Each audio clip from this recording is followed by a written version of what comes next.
அவசியமே இல்லை. புரியுதுங்களா உங்களுக்கு? எனக்கு அதை தொட வேண்டிய அவசியமே இல்லை.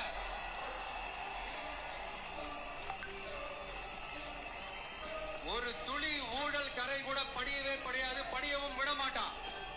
நீங்க கேட்கலாம், இதென்ன சினிமாவா, இதென்ன முதல்வன் படமா, ஒரே நாள்ல வந்து இவர் எல்லாத்தையும் கிளீன் பண்ணிடுவாரான்னு நீங்க கேட்கலாம்.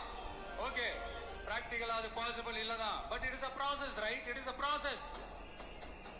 இப்படி எதுக்குமே ஆசைப்படாத ஒருத்தன் அரசியலுக்கு வர்றான் அப்படின்னா, அவன் கண்ணு முன்னாடி ஏதாவது ஒரு தப்பு நடக்குது அப்படின்னா, அவன் கண்ணு முன்னாடி ஏதாவது இந்த மாதிரி ஒரு ஊழல் நடக்குது அப்படின்னா, அதை பார்த்துக்கிட்டு அவன் சும்மா இருப்பான்னு நினைக்கிறீங்க?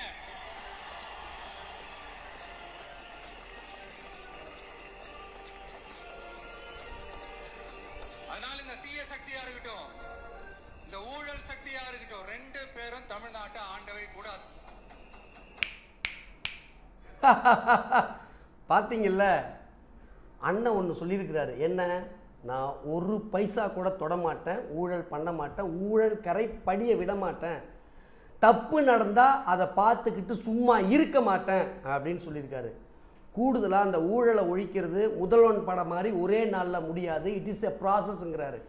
It is a ப்ராசஸ்ங்கிறாரு.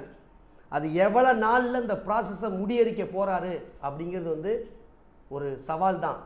கண்டிப்பாக அண்ணன் அவர்கள் அதை சாதித்து காட்டுவார். கூடுதலாக ஒன்று, அண்ணனுக்கு இருக்கிற இந்த ஒரு மனப்பக்குவம் அண்ணனை சார்ந்த அமைச்சர்கள், எம்எல்ஏக்கள், அதிகாரிகள் அத்தனை பேருக்கு இருக்கணும். ஊழல் கரை படியாதவங்களா?